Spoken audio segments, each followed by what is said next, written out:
Welcome to Smart Reads in Minutes. Today, we're diving into The Easy Way to Stop Smoking by Alan Carr with a detailed chapter-by-chapter summary. Let's get started. Introduction. The introduction to The Easy Way to Stop Smoking sets the stage for Alan Carr's revolutionary approach to quitting smoking. Carr opens with a bold declaration: "I'm going to cure the world of smoking." This personal mission stems from his own battle with nicotine addiction, which he describes as an oppressive and enslaving force. He recounts how, after numerous failed attempts to quit, he finally discovered a method that made quitting easy and even enjoyable. This revelation inspired him to dedicate his life to helping others break free from smoking. Carr acknowledges the skepticism of many smokers who have tried and failed to quit before, emphasizing that even he would have dismissed such a claim at one point. However, he assures readers that by the end of the book, they will not only understand how to quit effortlessly, but will also feel liberated from the psychological and physical chains of smoking. He urges readers to trust the process, assuring them that there is nothing to lose by reading the book with an open mind. His enthusiasm and conviction set a motivational tone, framing smoking not as a personal failure but as a cleverly designed trap that anyone can escape with the right understanding. Chapter 1. The Worst Nicotine Addict I Have Yet to Meet. In this chapter, Carr shares his personal story as a lifelong smoker, which establishes his credibility and understanding of nicotine addiction. He confesses to smoking heavily for 33 years, at times consuming up to 100 cigarettes a day. Despite multiple attempts to quit, he found himself unable to resist the urge, often making excuses and rationalizing his habit. He describes his struggles with withdrawal, recalling an attempt where he managed to stay off cigarettes for 6 months but remained miserable, still craving nicotine and lingering around smokers just to catch a whiff of smoke. His addiction was so severe that he even traveled in smoking compartments on trains just to be near the smell. His health deteriorated as a result, leading to persistent headaches and a throbbing vein in his forehead that made him fear an imminent brain hemorrhage. However, none of these warning signs were enough to make him stop. Eventually, he sought the help of a hypnotherapist, a decision that changed his life. He admits to being skeptical of hypnosis, imagining it as a mystical practice involving mind control. Yet to his surprise, after just one session, he quit smoking effortlessly and even enjoyed the process. This experience led him to analyze his own transformation, sparking the insights that would later form the foundation of the Easy Way method. Chapter 2. The Easy Method. Carr introduces his easy method as a complete reversal of the conventional approach to quitting smoking. Most smokers, he argues, attempt to quit by focusing on the disadvantages of smoking, hoping that sheer willpower will help them endure the cravings until they subside. However, this method often fails because it reinforces the idea that giving up smoking is a sacrifice. Instead of making smokers feel deprived, Carr's method seeks to eliminate the desire to smoke altogether. He begins by asking smokers to question the real benefits of smoking. Does it truly offer pleasure, relaxation, or relief from stress?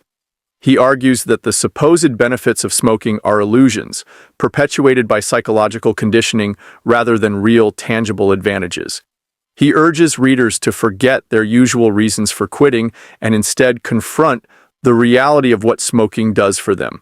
His goal is to shift the smoker's mindset from viewing cigarettes as a comfort to recognizing them as a self-imposed trap.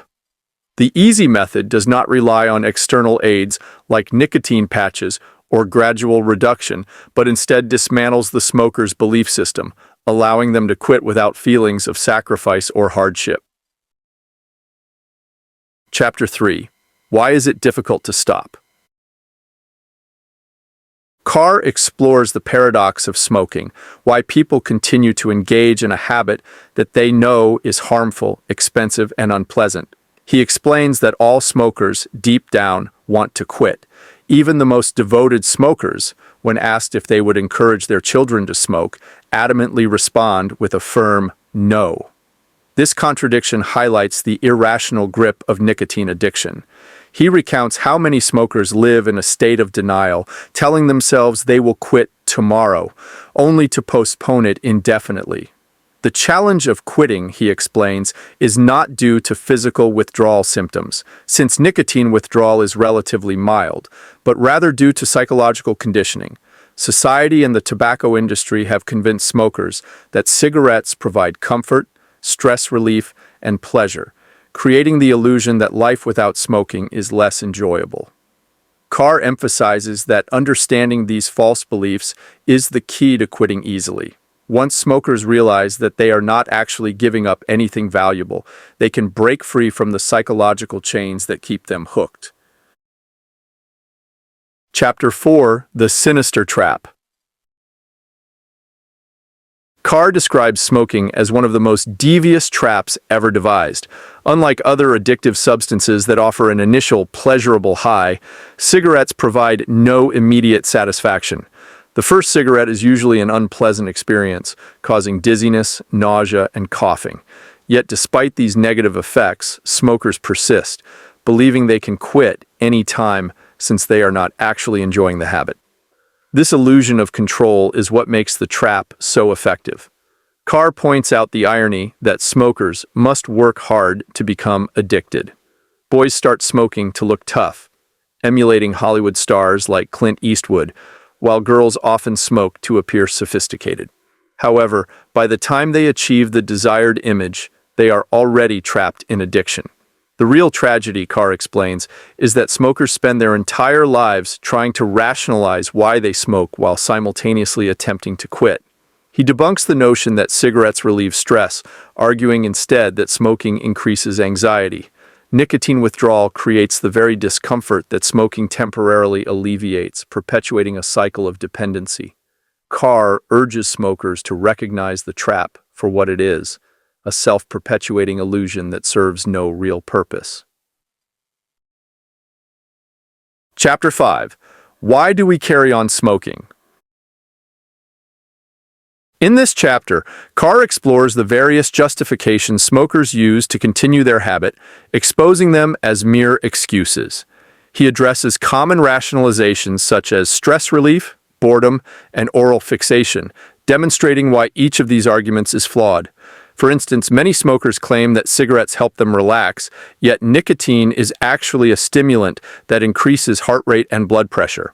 Some argue that smoking gives them something to do with their hands, yet this doesn't explain why they need to inhale toxic fumes in the process. Others insist that smoking relieves boredom, but Carr counters that boredom is a state of mind, not something that a cigarette can genuinely alleviate. He emphasizes that smokers are often trapped by the false belief that quitting will make their lives worse. In reality, smoking only creates the very problems it claims to solve. The longer someone smokes, the more they feel dependent on cigarettes, reinforcing the cycle of addiction. Carr challenges smokers to question their deeply ingrained beliefs and recognize that the supposed benefits of smoking are nothing more than carefully constructed illusions. Chapter 6: Nicotine Addiction. Carr argues that smoking is not merely a habit, but a form of drug addiction. He explains that nicotine is an incredibly powerful and fast-acting drug that creates dependency almost immediately. Unlike other substances, nicotine withdrawal is subtle, manifesting as a slight feeling of emptiness or restlessness, rather than severe physical pain. This makes it easier for smokers to rationalize their addiction, believing they smoke out of choice rather than necessity. He describes nicotine as a little monster that constantly demands feeding. Each time a smoker lights up, they momentarily satisfy this craving, only for the cycle to begin again a short while later. The tragedy, Carr explains, is that nicotine does not provide any real pleasure. It merely relieves the withdrawal symptoms it creates. This endless loop is what keeps smokers trapped, convincing them that they enjoy smoking when in reality they are just avoiding discomfort. He reassures readers that once they break free from nicotine's grip, they will realize how unnecessary cigarettes truly are. By understanding the mechanics of addiction, smokers can see that quitting is not about willpower or deprivation, but about escaping a pointless cycle that offers no real benefits. Chapter 7. Brainwashing and the Sleeping Partner. Alan Carr delves into the concept of subconscious conditioning, which he refers to as the sleeping partner, to explain how smokers become trapped in their addiction. He argues that while people believe they make conscious choices about smoking, their decisions are often driven by deep-seated societal and psychological influences. From childhood, individuals are exposed to powerful messaging that equates smoking with sophistication, rebellion, or stress relief. Advertisers exploit this subconscious programming, using imagery that associates smoking with confidence, relaxation, and social acceptance. Carr illustrates how the mind absorbs these messages passively, reinforcing the illusion that cigarettes provide genuine benefits. He compares this brainwashing to historical misconceptions, such as the once widespread belief that the earth was flat, ideas that seem logical only because they are so deeply ingrained. Smokers, he argues, suffer from a similar delusion. They believe smoking enhances their lives when in reality, it only alleviates the discomfort caused by nicotine withdrawal. Carr emphasizes that overcoming this mental conditioning is the true key to quitting, as nicotine addiction alone is relatively mild compared to the psychological chains that keep smokers hooked. Chapter 8. Relieving Withdrawal. Pangs. Carr dismantles the belief that smoking provides enjoyment, relaxation, or stimulation, asserting that these sensations are merely the relief of nicotine withdrawal pangs. When people first start smoking, they do not experience the cravings that long-term smokers do. Initially, smoking is a choice, but as addiction takes hold, cigarettes become a necessity rather than a source of pleasure. Over time, smokers find themselves lighting up not for enjoyment, but to quell the growing unease caused by nicotine depletion. The deeper they fall into addiction, the more they mistake the temporary relief of withdrawal for a positive effect. Carr argues that withdrawal pangs themselves are mild, a mere sense of emptiness or slight agitation, yet smokers perceive them as unbearable because they have been conditioned to associate smoking with alleviating stress or enhancing social moments. He highlights that even casual smokers, or those who smoke only in certain situations, are just as addicted as heavy smokers, as their habit still revolves around relieving withdrawal symptoms. The key to quitting, he explains, is recognizing that cigarettes do not provide genuine relief or pleasure. They merely perpetuate an endless cycle of withdrawal and temporary reprieve. Chapter 9. Stress. Carr challenges the widespread belief that smoking helps relieve stress, arguing instead that cigarettes are a primary cause of stress. He explains that most stressful situations in life, such as work pressures, financial worries, or personal conflicts, are unrelated to smoking, yet smokers instinctively reach for a cigarette during these moments. This is because their brains have been conditioned to associate smoking with relief, even though nicotine withdrawal itself creates an underlying layer of stress. He provides a common example. A smoker answering a stressful phone call will light up a cigarette, believing it calms them. However, what actually happens is that the cigarette temporarily relieves the smoker's withdrawal pangs, giving them a false sense of relaxation. In reality, smoking exacerbates stress by keeping the smoker in a constant state of dependency, needing to light up regularly to avoid discomfort. Carr also emphasizes how nicotine gradually wears down the smoker's nervous system, making them more susceptible to anxiety over time. By quitting, smokers do not lose a coping mechanism. Rather, they free themselves from the additional stress imposed by their addiction. Chapter 10. Boredom.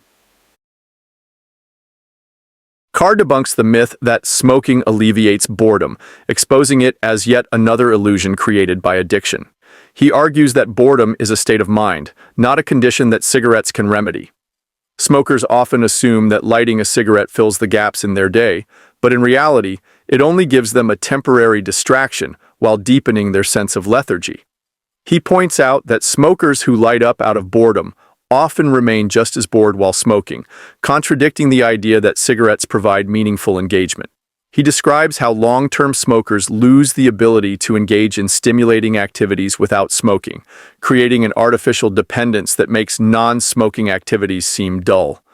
Rather than alleviating boredom, smoking drains energy and motivation, making smokers more prone to idle moments.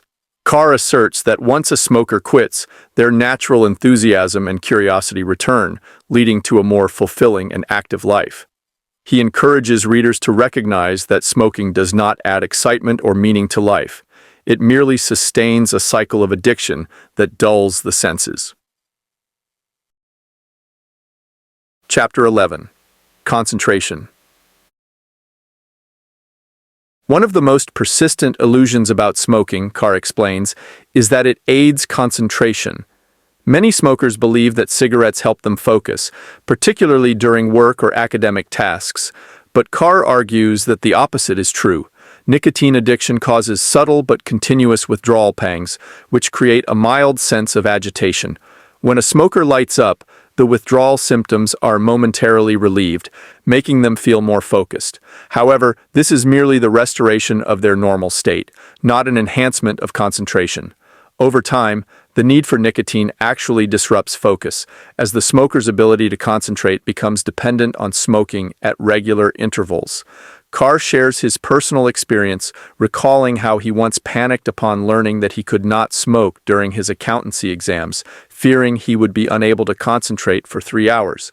However, he later realized that he had managed just fine without cigarettes, and that his belief in smoking as a mental aid was entirely psychological. By quitting, smokers free themselves from this false dependency and regain their natural ability to focus without interruptions. Chapter 12. Relaxation. Carr exposes another major misconception about smoking: the belief that cigarettes help smokers relax. In reality, nicotine is a stimulant that increases heart rate and blood pressure, making true relaxation impossible for smokers. He points out that many smokers cherish their cigarette after a meal, assuming it enhances their post-meal satisfaction. However, what actually happens is that the body momentarily stops craving nicotine while digesting food, making the first post-meal cigarette feel more pleasurable.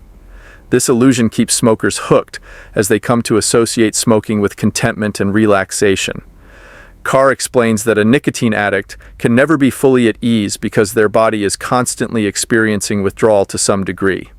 The longer someone smokes, the worse this effect becomes, leading to a cycle where the smoker perceives cigarettes as a cure for the very tension they create. He argues that true relaxation is only possible after quitting, when the body is no longer subjected to constant nicotine withdrawal and the nervous system can return to its natural state of calm. Chapter 13. Combination cigarettes. Carr discusses how smokers often use cigarettes in combination with different situations, reinforcing the illusion that smoking enhances life's experiences. For example, some smokers associate cigarettes with alcohol, believing that a drink is incomplete without a smoke. Others link smoking with morning coffee, driving, or taking breaks at work. These associations strengthen the idea that cigarettes provide pleasure or function as a necessary part of daily rituals. However, Carr argues that these beliefs are purely psychological. He describes how, over time, smokers develop complex emotional and situational attachments to smoking, making it seem like an integral part of their lives. The challenge in quitting is not just overcoming nicotine withdrawal, but also breaking these deeply ingrained mental connections. He reassures readers that once they stop smoking, they will still be able to enjoy drinks, coffee, and social moments, only without the artificial crutch of a cigarette. By recognizing that smoking does not actually enhance any of these experiences, smokers can break free from the illusion that cigarettes are essential to their lifestyle. Chapter 14. What am I giving up? In this chapter, Carr reframes the idea of quitting smoking, asserting that smokers are not giving up anything of value. Instead, they are escaping from a terrible addiction. He challenges the common perception that quitting is a sacrifice. emphasizing that the only things smokers lose are poor health, financial burdens, and psychological enslavement. He lists the numerous benefits of stopping, including improved health, more energy, greater wealth, peace of mind, confidence, self-respect, happiness, and freedom. Carr argues that the true deprivation comes from continuing to smoke, as smokers sacrifice all of these benefits in exchange for nothing but an illusion. He urges readers to stop viewing cigarettes as a loss and instead recognize them as an unnecessary burden. By shifting their perspective from one of deprivation to one of liberation, smokers can quit easily and joyfully, embracing the newfound freedom that comes with breaking free from nicotine. Chapter 15. Self-imposed slavery. Alan Carr presents smoking as a form of self-imposed slavery, arguing that smokers remain shackled to an addiction that provides no real benefit. He points out the irony that, while society has worked to abolish various forms of oppression, smokers voluntarily subject themselves to a life of dependency and servitude to nicotine. He describes how smokers often live in a constant state of yearning, either anticipating their next cigarette or feeling miserable when they are unable to smoke due to social restrictions. Carr highlights the absurdity of smoking rituals, noting how smokers feel obliged to step outside in unfavorable weather or awkwardly seek permission to smoke in someone else's home. He argues that this dependency strips smokers of their autonomy, making them feel weak and controlled by their addiction. Rather than enjoying cigarettes, most smokers mindlessly consume them without awareness, driven by habit rather than pleasure. He emphasizes that the only true liberation comes from quitting, allowing ex-smokers to reclaim control over their lives and experience a profound sense of freedom. Chapter 16. I'll save X pounds a week. In this section, Carr addresses one of the most tangible motivations for quitting smoking: financial savings. He argues that while many smokers claim they can afford their habit, they rarely take the time to calculate the lifetime cost of smoking. He illustrates this point with a conversation he often has with smokers, in which he challenges them to view their cigarette expenses not in terms of weekly costs, but in terms of the staggering amount they will spend over decades. He explains that smokers engage in a kind of self-deception, justifying their expenditure by treating it as a small daily or weekly indulgence rather than recognizing it as a long-term financial burden. Carr uses an analogy where he offers smokers a deal. If they pay him a lump sum, he will supply them with free cigarettes for life. Predictably, no one ever accepts this offer, demonstrating that deep down, smokers recognize the irrationality of their spending. He argues that quitting is not just a matter of saving money, but also about breaking free from the psychological manipulation that convinces smokers to prioritize their addiction over their financial well-being. Chapter 17. Health. Carr dismantles the widespread denial among smokers regarding the health risks of their habit. He explains that smokers tend to minimize the dangers, often citing examples of long-lived smokers while ignoring the thousands who suffer from smoking-related diseases. He describes how smokers rationalize their habit by treating health risks as distant, theoretical concerns rather than immediate threats. However, he stresses that the damage is already occurring with every cigarette, affecting the lungs, heart, and circulatory system. He compares smoking to a slow, corrosive process, like rust eating away at a car, emphasizing that just because the effects are gradual does not mean they are insignificant. He also highlights the absurdity of fearing death from external risks, such as plane crashes or accidents, while willingly engaging in an activity that has a much higher statistical probability of causing harm. The chapter serves as a wake-up call, urging smokers to acknowledge the reality of their declining health and recognize that quitting is the only way to reverse or prevent further damage. Chapter 18. Energy. Carr argues that smoking significantly reduces energy levels, though most smokers fail to recognize this effect because the decline happens so gradually. He compares the process to weight gain. If a person suddenly gained several pounds overnight, they would be alarmed, but when the change happens over years, it goes unnoticed.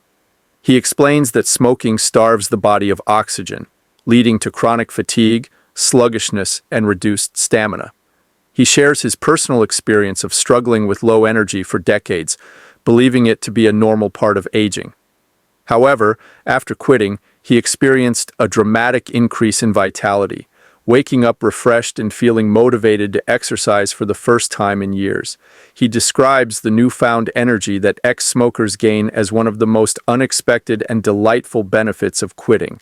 The chapter serves as encouragement for smokers who worry that life without cigarettes will be dull or difficult, assuring them that they will feel better than ever once they break free from nicotine dependency. Chapter 19. It relaxes me and gives me confidence.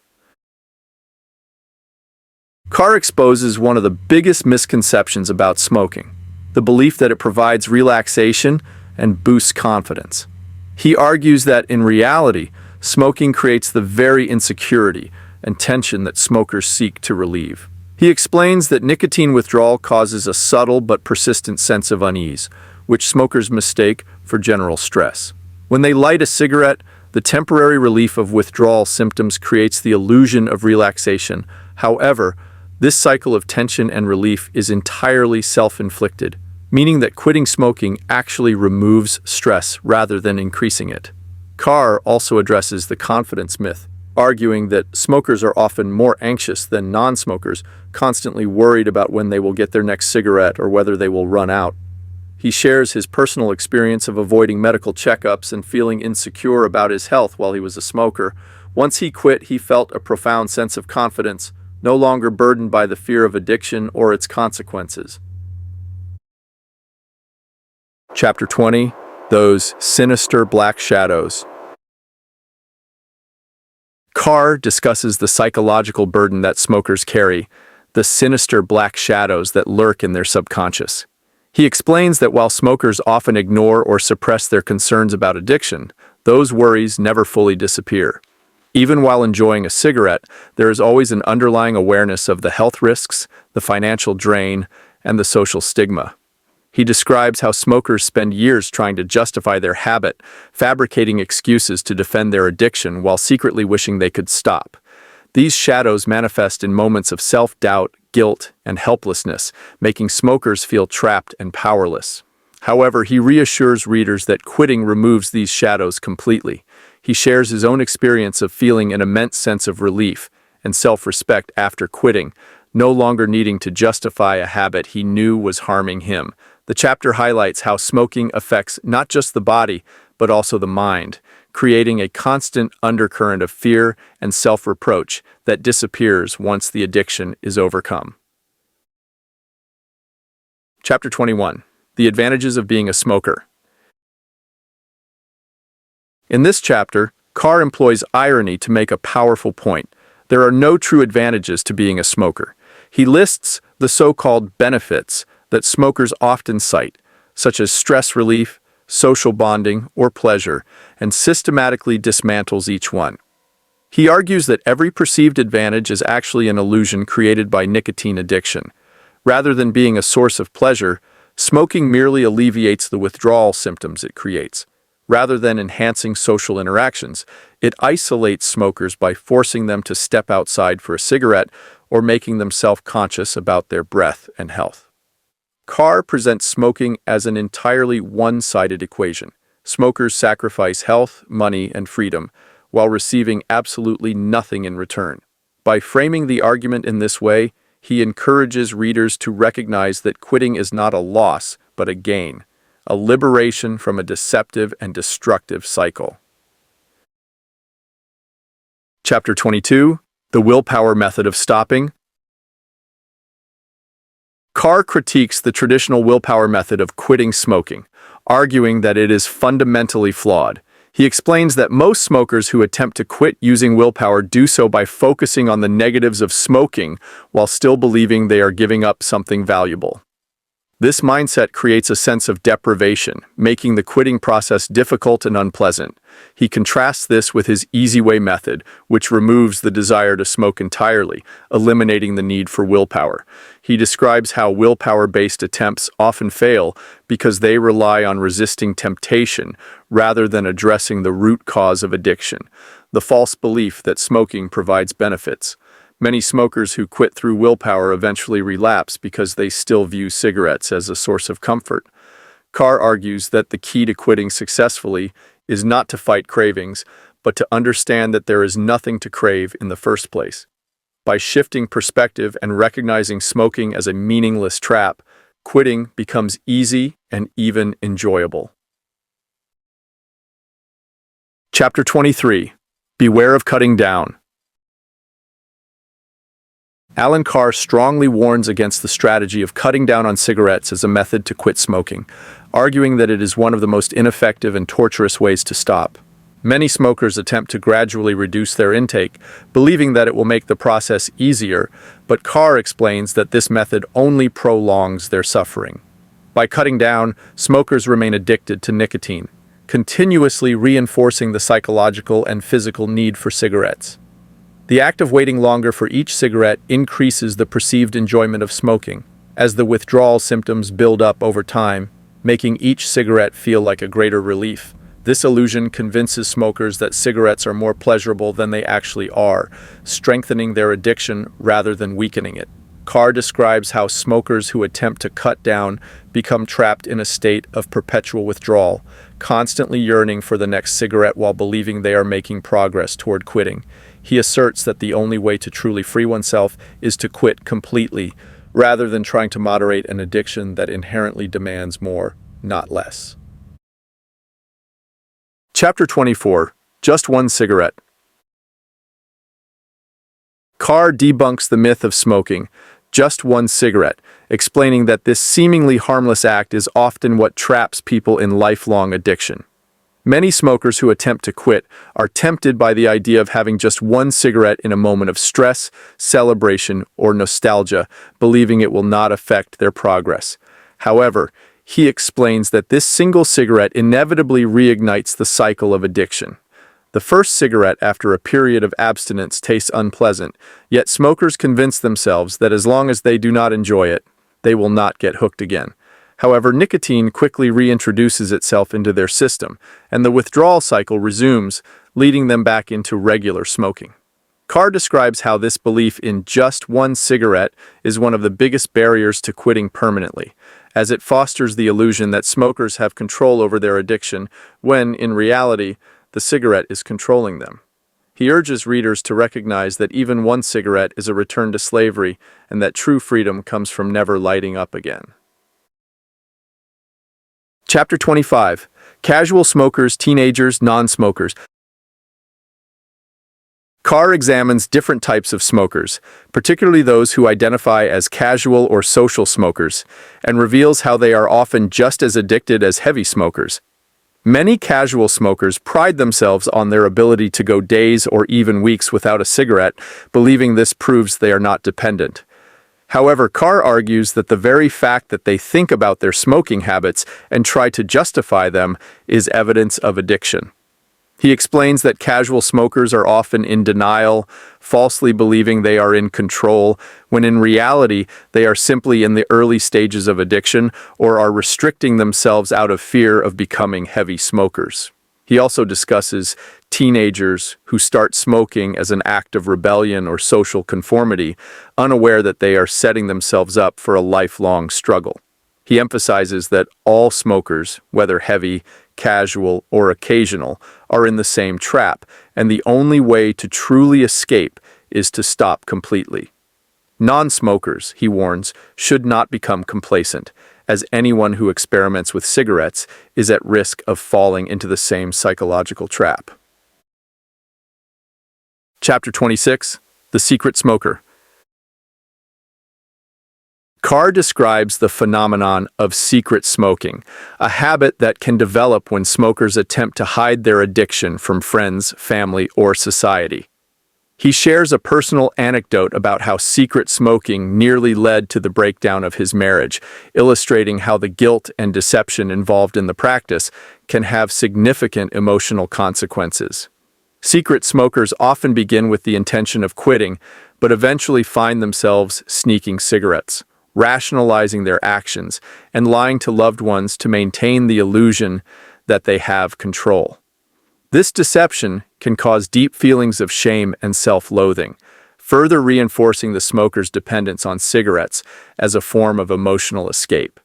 Carr highlights how the growing societal disapproval of smoking has led more people to become secret smokers, yet this only exacerbates the problem, making the habit feel even more precious and difficult to quit.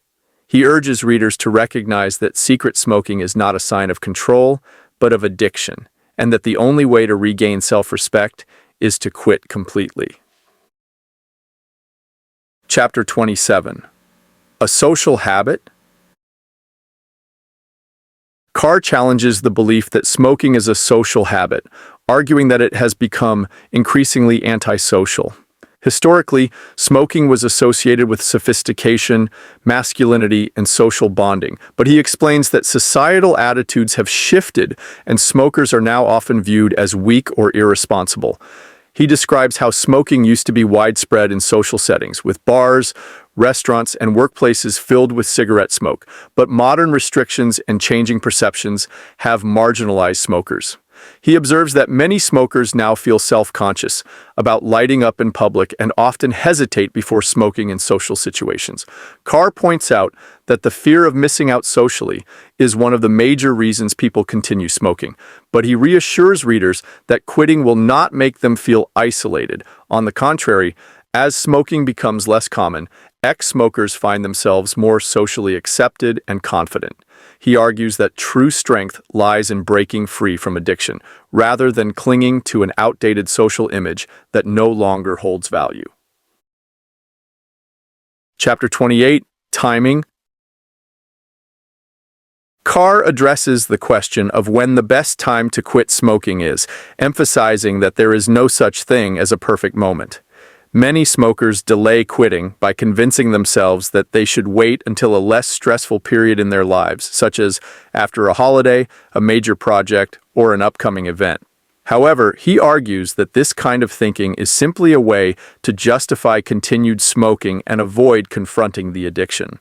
He explains that smoking does not actually help with stress and that waiting for a right time is just an excuse to keep feeding the nicotine monster. Carr reassures readers that quitting is possible at any time and that the sooner they stop, the sooner they will experience the benefits of being free from addiction. He urges smokers to stop postponing their decision and to recognize that life without cigarettes is infinitely better, regardless of their circumstances. Chapter 29. Will I miss the cigarette? Carr directly addresses one of the biggest fears smokers have when considering quitting, the worry that they will miss cigarettes. He explains that this fear is entirely based on psychological conditioning rather than actual loss. Many smokers believe that cigarettes provide pleasure, relaxation, or companionship, but he argues that these feelings are illusions created by nicotine withdrawal. He describes how smokers who quit using willpower often spend years missing cigarettes because they still see them as something valuable. However, those who quit using the easy way method realize that there was never anything to miss in the first place. Once smokers understand that cigarettes do not enhance their lives in any way, the desire to smoke disappears completely. He reassures readers that they will not feel deprived after quitting, but will instead experience relief, freedom, and joy. He urges them to shift their perspective, viewing quitting not as a sacrifice, but as an escape from something they never actually needed. Chapter 30. Will I put on weight? Carr tackles another common concern among smokers who want to quit, the fear of gaining weight. Many smokers believe that cigarettes suppress appetite and that quitting will lead to overeating and weight gain. However, he explains that smoking does not actually prevent weight gain. It simply masks underlying issues such as poor diet, stress, or boredom. He argues that the real reason ex-smokers sometimes gain weight is because they replace smoking with snacking, using food as a new form of psychological comfort. Carr reassures readers that by following the easy way method, they will not feel the need to replace cigarettes with anything else, as they will not experience a sense of loss. He encourages them to enjoy the benefits of increased energy, improved taste buds, and a healthier body after quitting, rather than worrying about weight gain. He asserts that quitting smoking will ultimately lead to a better, more balanced lifestyle, making it easier to maintain a healthy weight without resorting to cigarettes. Chapter 31. Avoid false incentives. Alan Carr warns against using false incentives as motivation to quit smoking, explaining that these can actually make quitting more difficult. Many smokers attempt to strengthen their resolve by promising themselves rewards, such as a luxurious holiday or a new car with the money they save. However, he argues that such incentives reinforce the idea that quitting is a sacrifice, instead of focusing on what they are gaining: freedom, health, and self-respect. Smokers who use these incentives view quitting as a temporary struggle that must be endured to achieve a reward. Carr also critiques group pacts and bets, where multiple smokers agree to quit together or place financial stakes on their success. While these methods may temporarily help some, they create additional pressure and often lead to failure. If one person in a group gives in, others see it as an excuse to relapse. He urges smokers to quit for the right reasons, because smoking does nothing for them, not because they are trying to earn a prize or win a bet. Chapter 32. The Easy Way to Stop. Carr introduces his core quitting strategy, emphasizing that the key to stopping smoking is not to mope or feel deprived, but to celebrate the decision to quit. He insists that quitting should not feel like a struggle, but rather an empowering realization that smoking has no real benefits. He urges readers to make a firm decision to quit and to view it as an escape rather than a sacrifice. He acknowledges that this perspective shift requires an understanding of how smokers have been brainwashed into believing they need cigarettes. The main challenge is not nicotine addiction itself, but the psychological hold that smoking has over a person. Carr shares his own experience of quitting easily and joyfully, despite years of struggling with traditional willpower methods. He argues that once a smoker truly sees smoking for what it is, a pointless and harmful addiction, the desire to smoke vanishes, making the quitting process effortless. The rest of the book, he explains, is designed to reinforce this mindset and ensure lasting success. Chapter 33. The Withdrawal Period. Carr addresses concerns about nicotine withdrawal, clarifying that while there is a withdrawal period, it is much easier to handle than smokers fear. He explains that withdrawal consists of two components: the physical withdrawal from nicotine and the psychological habit of smoking in specific situations.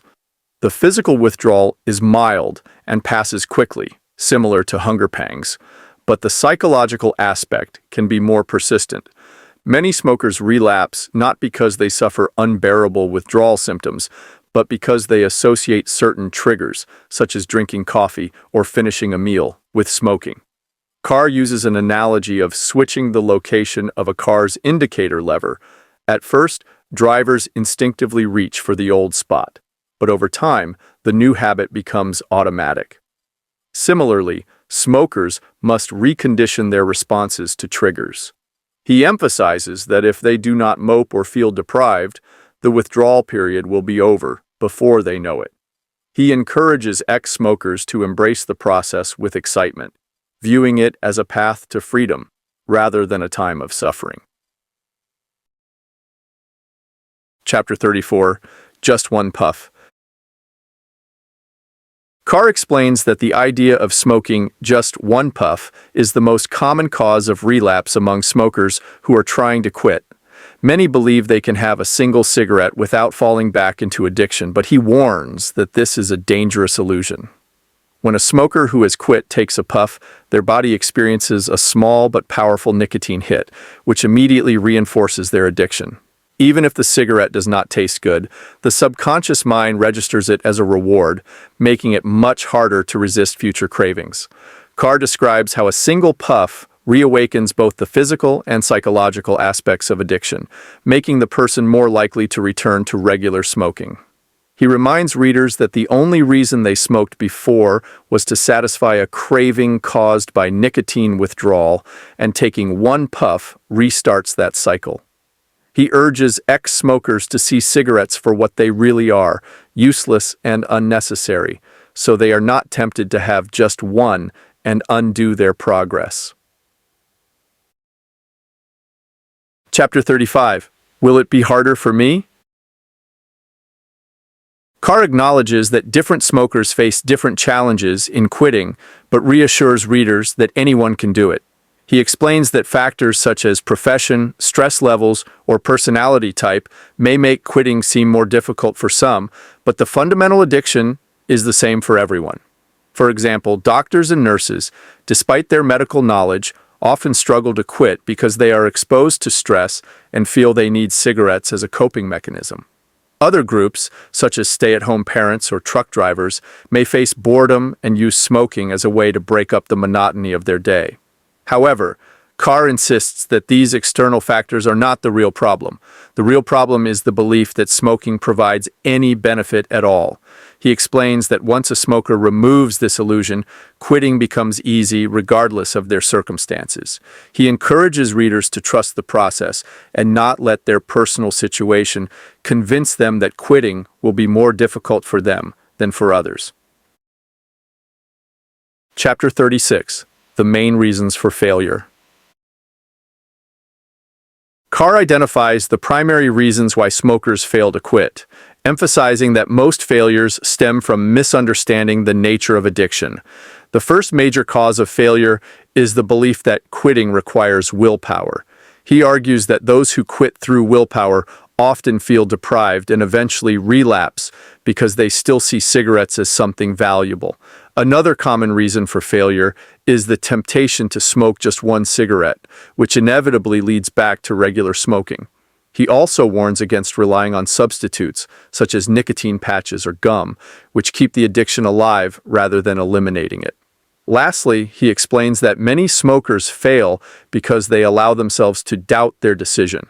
The moment they start thinking that they have given up something pleasurable, they begin to suffer.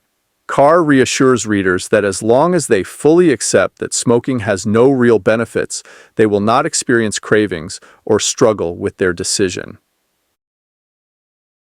Chapter 37. Substitutes.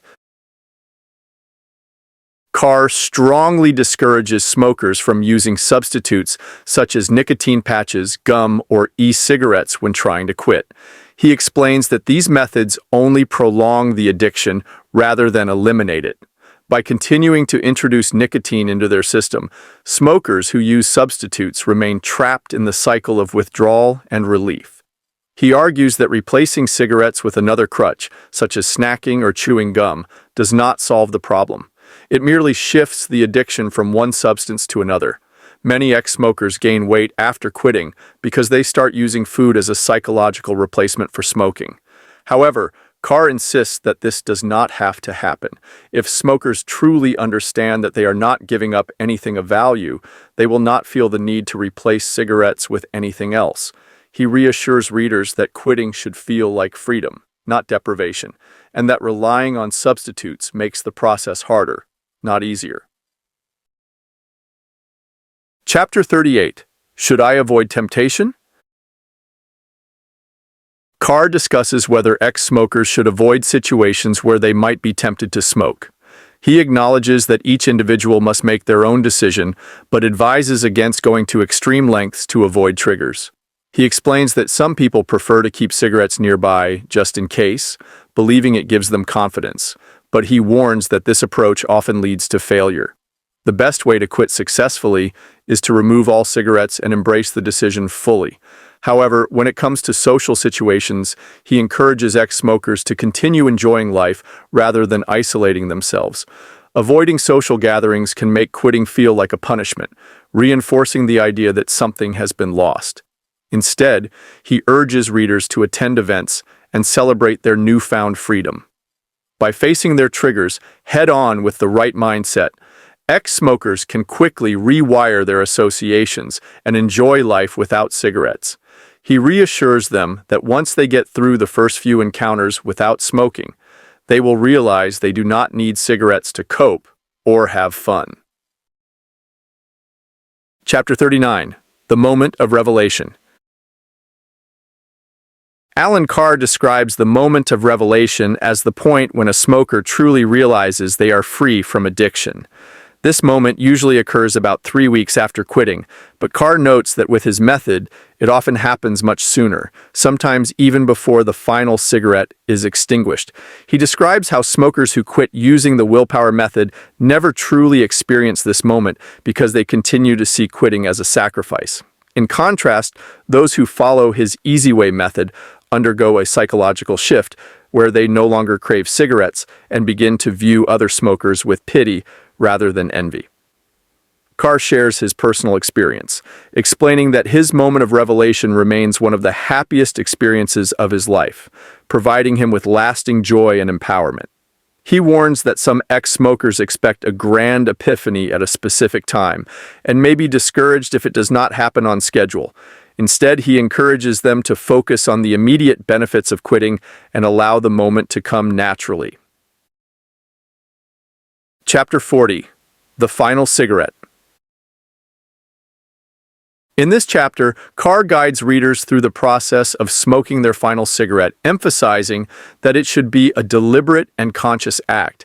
He advises smokers to check their mindset before quitting, ensuring that they feel confident and excited about their decision rather than anxious or doubtful. If doubts persist, he recommends rereading the book or seeking additional support. Carr urges smokers to make a solemn vow never to smoke again, not out of fear or force, but as an empowering declaration of freedom.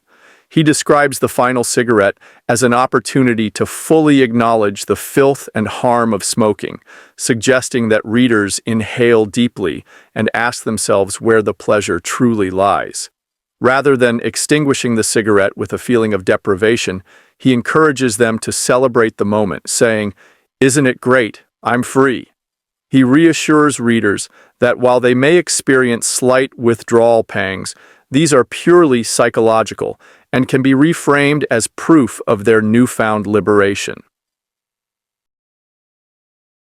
Chapter 41. A Final Warning. Carr issues a strong warning against the dangers of complacency, explaining that even smokers who quit easily can fall back into the addiction if they underestimate its power. He notes that many ex-smokers go years without smoking and live happily free from nicotine, only to be lured back by the idea that they can have just one cigarette. This, he warns, is the most common reason for relapse. The tobacco industry spends billions promoting the illusion that smoking is sophisticated, and social triggers can easily rekindle the addiction. Carr reminds readers that nicotine is a highly addictive drug, more so than heroin in its ability to trap users. He likens smoking to a sinking ship, with millions of smokers desperately trying to escape. The key to permanent success, he insists, is to maintain absolute resolve and never allow even a single puff to enter the system again. He urges ex-smokers to treat cigarettes as deadly poison and to remain vigilant in their decision to stay free. Chapter 42. 12 Years Feedback. After 12 years of consulting and receiving feedback from thousands of ex-smokers, Carr reflects on the effectiveness of his Easy Way method. When he first published his book, his approach was dismissed by medical professionals and addiction specialists. However, over time, his method gained recognition as one of the most effective ways to quit smoking, with many doctors and health professionals now endorsing it. Carr shares stories of smokers who attended his consultations and found it incredibly easy to quit, often experiencing the moment of revelation during the session itself. He emphasizes that the biggest challenge remains breaking through the psychological brainwashing, not the physical withdrawal. He expresses immense satisfaction in seeing so many people free themselves from nicotine addiction, Yet he also warns that some ex-smokers still relapse because they fail to follow his final instruction, never to smoke again under any circumstances. He hopes that his book continues to spread this message worldwide. Chapter 43. Help the smoker left on the sinking ship. Carr acknowledges the growing societal shift against smoking, describing how smokers increasingly feel isolated and ashamed of their habit. He compares smoking to a sinking ship, with millions desperately trying to escape while others remain trapped, clinging to the illusion that smoking provides some benefit. Many smokers justify their addiction with various excuses, even as they watch their peers successfully quit. Carr explains that the best way to help a smoker is not by preaching or criticizing, but by offering support and encouragement. Ex-smokers, he argues, should share their experiences and highlight how much better life is without cigarettes. However, he warns against using scare tactics, as fear-based approaches often make smokers cling to their addiction even more. Instead, he urges readers to spread the truth, that smoking does nothing for them, and quitting is not a loss, but a liberation. He encourages former smokers to help those still struggling, offering them hope rather than judgment. Chapter 44. Advice to non-smokers. In this chapter, Carr provides guidance for non-smokers who want to help their smoking friends and loved ones quit. He advises against nagging, criticizing, or trying to scare smokers with health warnings, as they already know the risks. Instead, he suggests approaching them with empathy, helping them understand that their addiction is based on illusions rather than real benefits. Non-smokers should encourage their friends to read the book and surround them with positive examples of ex-smokers who have successfully quit. During the withdrawal period, non-smokers can offer moral support by acknowledging the challenges and celebrating the ex-smoker's progress. Carr warns that some ex-smokers may become irritable or stressed during this period, and loved ones should be patient rather than retaliate. The key, he explains, is to reinforce the ex-smoker's confidence and remind them that life without cigarettes is not just possible, it is infinitely better. Finale. Help end this scandal. Carr closes the book with a passionate call to action, urging readers to help expose the smoking epidemic as the preventable tragedy that it is. He argues that tobacco addiction is not just a personal problem, but a societal scandal, with governments profiting from cigarette sales while pretending to discourage smoking. He criticizes scare campaigns, explaining that they do little to prevent addiction and often make quitting harder by increasing fear. Instead, he advocates for education that dismantles the myths surrounding smoking, showing people that they do not need cigarettes in any aspect of their lives.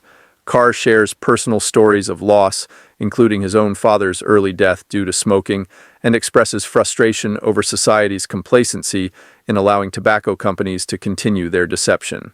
He urges readers to spread the truth, helping more people escape the nicotine trap and ultimately contribute to the end of smoking for future generations. And that's a wrap on The Easy Way to Stop Smoking by Alan Carr. If you found these insights valuable, please give this video a like and subscribe to the channel. I'd love to hear your biggest takeaways, and if there's a book you'd like me to summarize next, let me know in the comments. See you in the next one. With much love and gratitude.